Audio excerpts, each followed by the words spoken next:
So what we've seen up until now, everything we've seen are church fathers. What I want to do right now is bring you the manuscripts. And here's why the manuscripts are important. In textual studies, we have a distinction between what's called an emendation.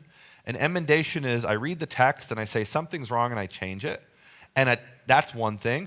And a textual variant. A textual variant means I'm not just changing the text, I actually have a manuscript. And Michael, you gave the example of Matthew chapter 1, where it talks about Joseph, the husband of Miriam, and you had suggested for years, other people have suggested as well, I think Lamza might have been the first to suggest it, that the word guvra there means husband, but maybe it also has the sense of the strong one, the father. That was a way of kind of interpreting. It seemed a bit forced to me. And what you were really suggesting is originally this said husband.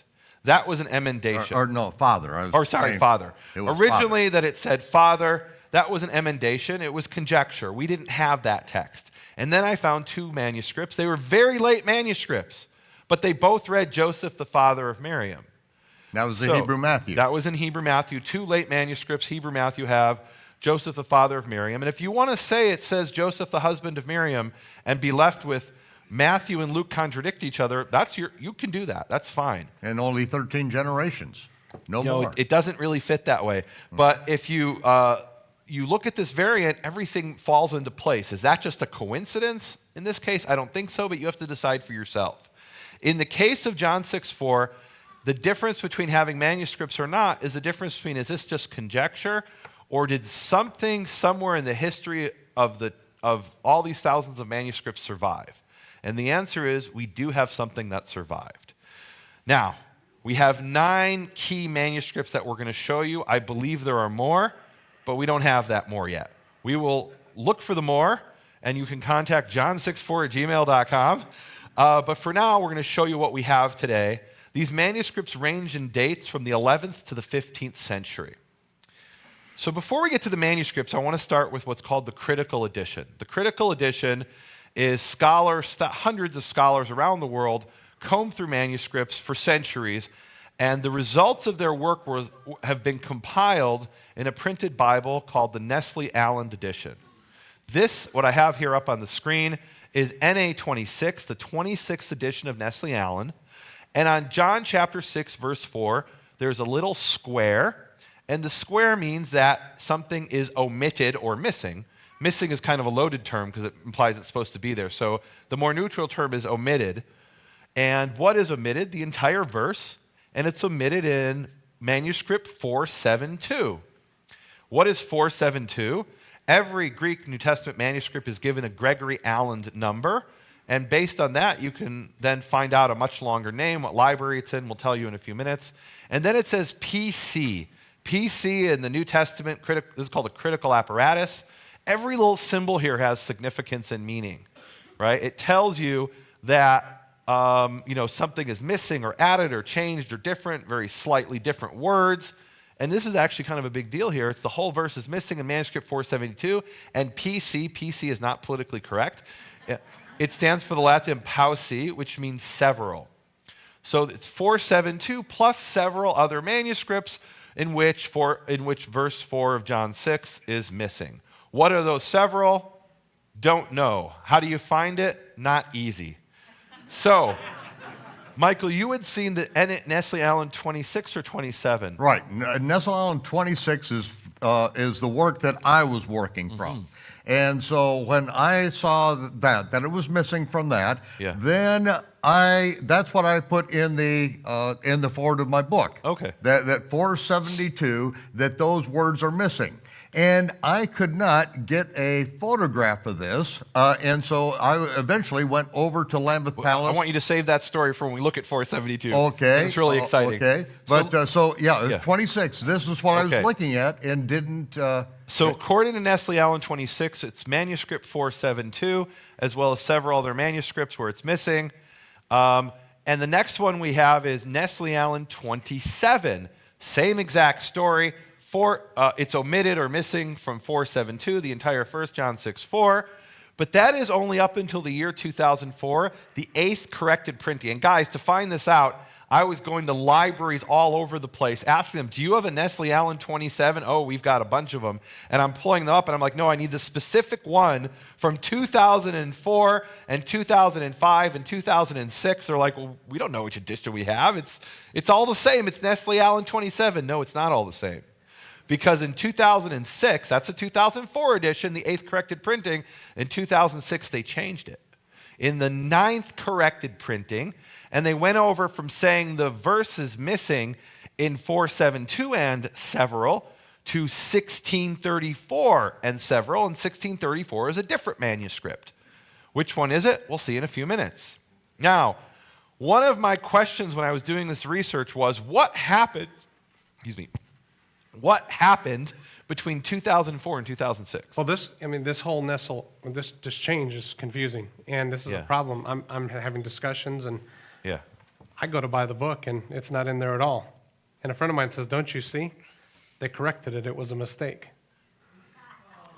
Because in Nestle Allen 28, it doesn't have this note at all. It says nothing about John 6:4. There's nothing there. And if you looked at Nestle Allen 25 or 28, or 1 through 25, right, you would not know there was any issue with John 6:4. You just think, yeah, that's in there. No question about it. So I'm arguing with my friend, and he says, why don't you email the editors and find out for sure? So we did. We emailed the editors. So we emailed the editors of the Nestle Allen 28, and we asked them what happened between 2004 and 2006, and why in 2010 is it not in the Nestle Allen 28 edition? And what they told us is, look, we have limited space. So look what you have up here. You have all these different notes, and each note is full of meaning. They said, we can't put everything up there. We have limited space. So we have to make a choice of what we think is important based on the evidence available to us. And in 26 and 27, somebody thought it was important. By 28, they said, it's not that important. We can leave that information out. You guys don't need to know about that. Now, what happened between the 2004 and 2006 is they came out with a book called Text und Textwerk. It's a book in German. And you had to take 2 years of German to be able to figure this out. Well, I took 2 years of German at Hebrew University, yeah. But this I actually didn't need much German for. It's mostly just textual notations. And what you can see up here in this 2005 book, what they did is they went through not every verse in John, but they chose select verses in John that they wanted to check, and they checked those in every manuscript available to them at the University of Munster, where they have a large collection of microfilms of scripts. And so for example, they took John 6:4 and they looked at it in over 1,000 manuscripts.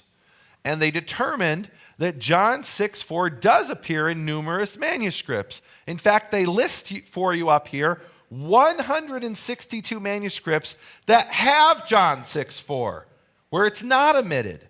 And those 162 include some very prominent and important manuscripts. They include P66 and P75. Scholars argue that those two manuscripts date from the 2nd century. So they actually predate Eusebius, if that dating is correct. There's one scholar named Nongbre who's written these articles claiming that those manuscripts are later. But look, guys, that's beyond my expertise. If we accept the date of P66 and P75, then John 6:4 appears already in the 2nd century. And what that means is, alongside Origen reading his Gospel of John, where there is no John 6:4, somewhere else in the Roman Empire, there's somebody reading a different manuscript which has John 6:4. And that's entirely possible. Origen only had access to what he had access to, right? But he did have access to a lot of manuscripts. He sure had access to a lot of stuff. And we can't say that Origen didn't see manuscripts that had John 6:4. But if he did, he didn't consider them important. He didn't consider them reliable. And he right? was a textual critic. This was his job, and he was schooled by the best. In other words, Origen may have had 100 manuscripts in his library, and he saw that 10 of them had John 6:4, and he said, oh, that was added.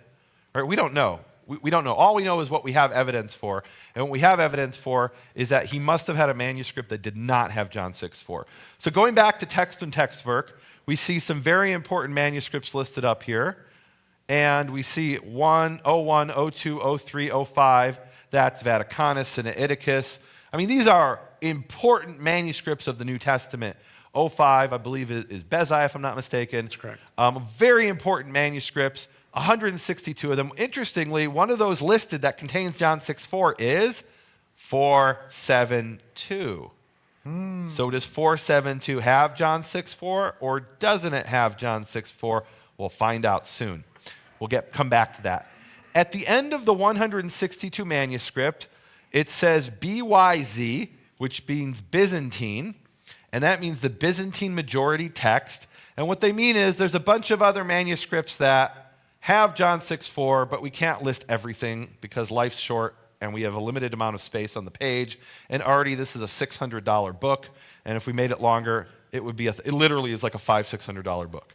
Thankfully, it was on Google Books, and we could get this page. That's just the John version. There's That's Matthew just the Gospel of John. and select verses. And they didn't even check every verse, and it's a $500, $600 book. Okay, so it says BYZ 1653. That means there's 1,653 manuscripts that have John 6:4, but they only listed for you 162 of them. 1,491, just take our word for it. Now, I could already tell you they're wrong about what they said about 472. As we'll see, it's a bit complicated, but they're wrong. Then they list other information here on the page. One of the things they say is they list 3 manuscripts in which John 6:4 is not in the text. In one of those, it's in the margin, we'll see in a minute, and the other 2 is just not there at all. Now, why did they list 3 manuscripts? Because that's what they knew about. There's actually 4 manuscripts where it's not in there. Why didn't they list the 4th? Well, the 4th one is included in their list of Byzantine manuscripts, so they actually made a mistake. So far I found 2 mistakes on the page. And I didn't even check more than a few hundred, well, John checked a few hundred manuscripts. If we checked all 1,653, I bet we'd find more than 2 mistakes. Going on, they then say verse 4, cum asteriskis vel obelis. We'll get to what that means. They list 6 manuscripts with asterisk and obelisk. We're going to wait for that, okay? One of the sources we looked at was a guy named von Soden who wrote in 1907, and he has a critical apparatus of his own. So he's coming long before Nestle Aland, and he's saying, I'm going through every verse, looking at many manuscripts, and he lists 2 manuscripts that omit John 6:4. Guys, these things are very difficult to read and decipher. For me to find out what he meant by I-1386 took basically like a whole day, right? And that's one detail to find out. It's not simple at all. And then he has K iota 20 as the second manuscript where John 6:4 is omitted. What does he mean by that? So I-1386 refers to the 472, which is the Lambeth Palace manuscript. Michael will tell you about that in a few minutes. The Lambeth Palace manuscript, the verse is omitted, and also manuscript 850, which is in the Vatican, Barb Greek 504. We'll see that in a little bit. So let me summarize everything going on here. John 6:4, when it comes to the manuscript 472, okay? 472 is Lambeth Palace. Von Soden says it's omitted, and the reason I'm talking about this is Michael in his chronological Gospels is relying on Nestle Aland 26. When he published that, there was really no way to find out what was in 472 other than rely on these sources or go to Lambeth Palace. How'd that work out? Not too well. Yeah, I went to Lambeth Palace because I'm getting ready for the Spanish version, the Chinese and all that. And so I wanted to get a photograph of this because what I have up to this point is I know it's not in there because Nassan tells me it's not in there. Yeah. And so then I do the transcript. I do it in Greek characters and I put it in there and I just leave out John 6:4 and I say that's the way it is in Lambeth Palace. So I want to go over there and get the photograph of it. I arrive at the Archbishop of Canterbury's place, Lambeth Palace, and I meet with the secretary who lived at a kibbutz in Israel for a number of years. So we hit it off real big. Yeah. But the Archbishop is not in, and this is the Armistice Day. This is the day that the war was won. Everyone's wearing poppies, and it's like everything is shut down. And I'll tell you, if I was able to get in there and take a photograph of this, and that my heart would have sank, because 472 does say, and Passover, the feast of the Jews, is nigh. And how it arrives there, I would not be able to figure out, because this is way over my pay grade, as is everything that these guys are doing here. Way over my pay grade. I'm just simply trying to put the chronological gospels together using the evidence, but they have found the evidence. And so what happened with Lambeth Palace Museum? Yeah, and just, in the just to explain, guys, this is no trivial matter to find out answers to these things. To have access to the databases we need, you could buy a new car with what it cost to, and I'm not exaggerating, to a nice car too, to get access to these databases. Now, this is an overview of what happened here. Before we get to 472 itself, we have over here, Von Soden says it's omitted, Nestle Allen 26 says it's omitted, Nestle Allen 27 version 8 says it's omitted, TNT says no, they've got it in there. It's in there. It's included without any marks or anything. Nestle Allen 27.9 doesn't even mention 472. It mentions 1634. And Nestle Allen 28 doesn't mention John 6.4 at all. So let's see what actually is in Lambeth Palace, okay?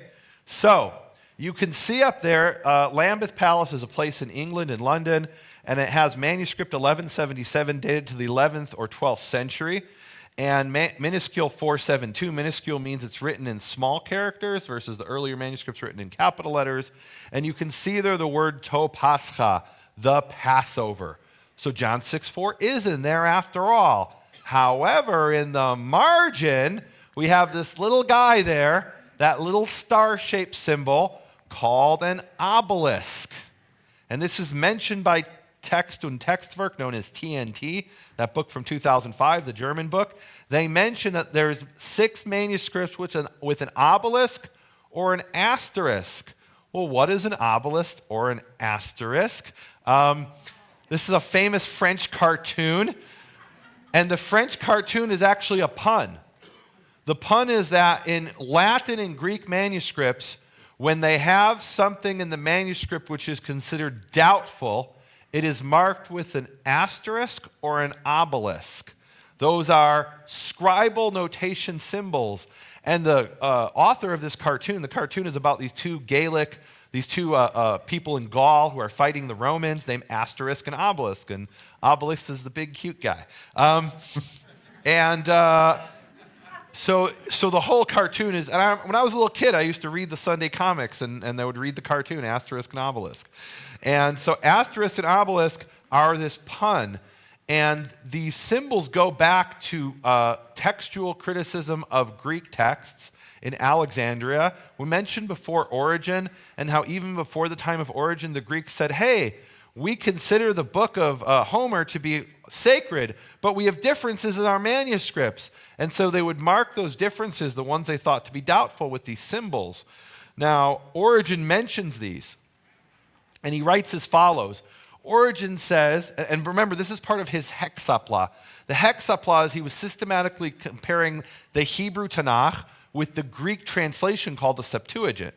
And he says, we marked with an obelus, obelus is the Greek word for obelisk, we marked with an obelus those passages not found in the Hebrew. And we added other passages with an asterisk in order that it might be clear that we have added passages not found in the Septuagint. So when he saw something in Hebrew, which wasn't in the Greek, he put it into the Greek, but he said, I don't know if this is supposed to be here, and he marked it with an asterisk. And when he found stuff in the Greek that wasn't in the Hebrew, he marked it with the obelisk. He who so wishes may accept these things, but to one whom this matter causes offense, he may do whatever he wishes concerning the acceptance or not. So he's telling you, I don't consider these to be trustworthy, or in some cases, I'm not sure if they're trustworthy. You decide for yourself. And that's a good place to ask. You know, some people are offended when you say this is not in the original text of the Bible. That's right. And they have every right to be. And every one of us, this is the same when we're sitting at a Bible study and we're reading from English Standard Version and the King James Version. When you have a variant in the text, you have to decide which one of those is the Word of God and which one of them isn't. They both can't be.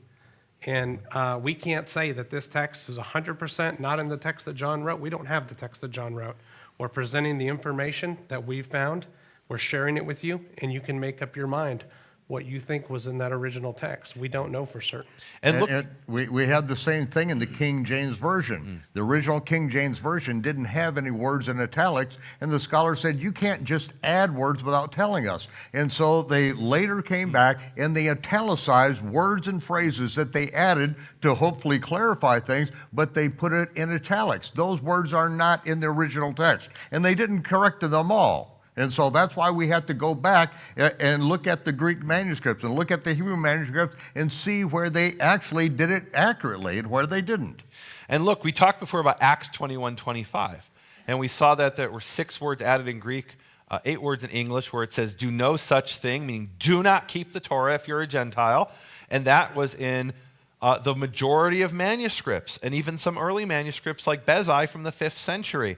And, ultimately, if you're offended by me telling you what is just a fact, which is that those words do not appear in some of the earlier manuscripts and really in no modern translations, virtually, well, you can be offended by that, but ultimately you have to decide for yourself, which one are you going to accept? You have to take responsibility for your walk with the creator of the universe. Now, look, this is not some issue we're talking about, John 6:4, which is, necessarily fundamental to your faith. Can you put it in Christian terms for me, John? I don't think anybody's going to stand at the judgment seat and be rejected because they didn't figure out the chronology with German precision. Okay.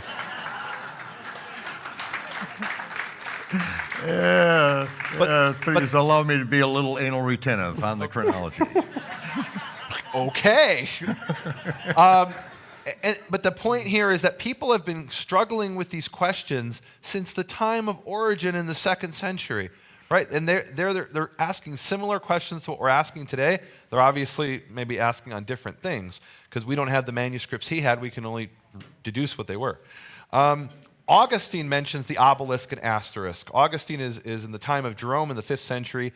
He says, he's writing actually a letter to Jerome. Jerome had made a translation of the book of Job, and he says, you have marked by asterisks what is found in the Hebrew version but not in the Greek, and by obelisks what is found in the Greek but not in the Hebrew, with such extraordinary care that in some places we see stars appended to single words, indicating that these words are in the Hebrew but not in the Greek version. Asterisks are placed with such care as to show even the most insignificant parts of speech, which are lacking in the Greek texts, but are found in the Hebrew. This is Augustine writing to Jerome, who really went overboard with these asterisks and obelisks. So they weren't just used by Origen, they were used by Christian scholars for many centuries. And we find these in all kinds of manuscripts in different places. Metzger, Bruce Metzger, the great commentator on the text of the Greek New Testament, he talks about these obelisks in Greek. The plural is obeli, or obeli. He says, in many of the witnesses that contain, and he's talking about the passage known as the pericopai adulteri, the section on the adulteress. He says, many of the witnesses that contain the passage about the adulterous woman, woman, it is marked with asterisks or obeli, indicating that though the scribes included the account, they were aware that it lacked satisfactory credentials. Now, when we were doing this study on John 6:4, John had found this statement by a guy named Frederick Henry Scrivener. Scrivener went through 20 different manuscripts of the New Testament, and he published a book in 1853. And in 1853, he remarks, he's gone through the Lambeth Palace manuscript, what we call 472, and he says 2 disputed passages are obelized in the margin. Luke 23:39-41 and John 6:4. Now, when I first saw this, I'll be honest, I didn't know what it meant because we don't use obelisks or asterisks in Hebrew manuscripts. It's something known from Greek manuscripts, and I'd studied the Septuagint, but I wasn't thinking obelized. I didn't even know it had anything to do with obelisks. I literally Googled the word obelized and found that's not a word in the English language. And then later on the commentary, when he actually gets to John 6:4, chapter 6, verse 4, he says, red obelisk noted in the margin in Latin. And I asked my Greek expert, what is the significance of the red obelisk noted in the margin? And the statement that these 2 passages are obelized. By this time I knew obelisk meant, Obelized meant marked with an obelisk, but I still didn't know the significance. And he said, oh, origin. I'm like, oh, yeah. I remember that from my course on Septuagint studies. That's in the New Testament. I knew it was in the Septuagint and the Hexapla. I didn't know it was in the New Testament. And I learned an awful lot here. And here it is. This is the red obelisk marked in the margin. And so what this means is when this manuscript was copied sometime in the 11th or 12th century, a scribe came along and he said, John 6:4 is in here, but I don't trust this verse. I think this verse is not supposed to be here. This is a doubtful verse. And I think that's your point, Michael. If you had seen this and not understood the significance of the obelisk, what would have happened? I think it just would have, it would have depressed me. I'd staked so much on this manuscript and on Scrivener's comments on this that I'm reading in English. I'm not reading the Latin version of his comments. Yeah. I know that, I would have walked from Lambeth Palace, kind of lost. This is more than 20 years invested in this, trying to put this together because I want to get Yeshua's words in context. That's what the whole thing is. To read it in context, to understand why he's saying what he's saying, where things are happening, and it's like, I got it, but then it slipped through my fingers. Right. Yeah. So, but when we sat down with a mutual friend of ours, we're eating dinner, and the gentleman's wife asked, we were talking about that we were going to take this study up. The gentleman's wife asked, what do you guys hope to find? And I turned to her and I said, the truth. And when we were studying this, we didn't know what the obelisk meant. So for a long period of this, our position was, I took the Nestle-Aland information. I discussed it with a lot of people. I was wrong. Yeah, my initial thought we were wrong. That's absolutely right. My initial thought is, at least based on the manuscripts, is that Michael was wrong because 4:7:2 does have the verse, and it wasn't until, and it really was an incredible experience. I was in Baltimore. Yeah, and I finished a long week of work. Wasn't able to do a lot of study, and I prayed earnestly. And when I was done praying, I was in the computer and I'm finding things one after another, and this idea pops into my head. I had studied this years before, and I had a lot of roadblocks, and there was this document I had that I couldn't make heads or tails of, and I pulled that document out. And that document, when I read it before, I knew it was significant, but I had no clue what it meant. Well, after we had been studying some of these things, I learned some advanced information that I hadn't had before, and I pulled that document out and read it. And this was like 2 o'clock in the morning, 3 o'clock in the morning, and it mentioned Scrivener. So I find Scrivener's commentary, and I'm reading Scrivener's commentary. And that's the screenshot he just showed, was that Scrivener's commentary. I sent it to him with a big red circle. This is important. Please look at this. And then he sent that off to the talk. Now, this, keep in mind, this all happened in a period of 12 hours. The next morning, we have, at that point, we had a dozen. Yeah. Now, we didn't fully evaluate them. We have less now, but we had a dozen manuscripts within 24 hours of that. This happened very quickly. But up until this point, we thought we had found that this research was incorrect, that was wrong. The floodgates just burst open. I was sitting there, I was laying in bed actually, trying to fall asleep, and I could not sleep. And I get up like 1 in the morning, and I write to the guy in Greece, and it's like 8 or 9 in the morning where he is, and we're going back and forth by Skype, talking about these different manuscripts, and we're like, well, it said it in Nestle-Aland, but apparently it's wrong. And in the middle of all that, I get an email from him. And in the email, it's the answer to the question that I was discussing. And I show it to the man in Greece. And he said, okay, that's why Nestle-Aland said it was omitted. It's not that it was omitted. It's that it was marked with an obelisk as doubtful. And so it all fell into place. And then we started finding manuscript after manuscript. I was literally up until 5 in the morning. And by the end of that, we had found all the manuscripts that I'm going to show you today, along with several others. We've just got a few minutes here, so we better roll on this. There's more to show you guys. This is the tip of the iceberg. We've shown you 1 manuscript. Today we're going to show you 9 manuscripts that confirm that John 6:4 either is missing in the manuscript, it's added in the margin, or it's marked with the asterisk or obelisk.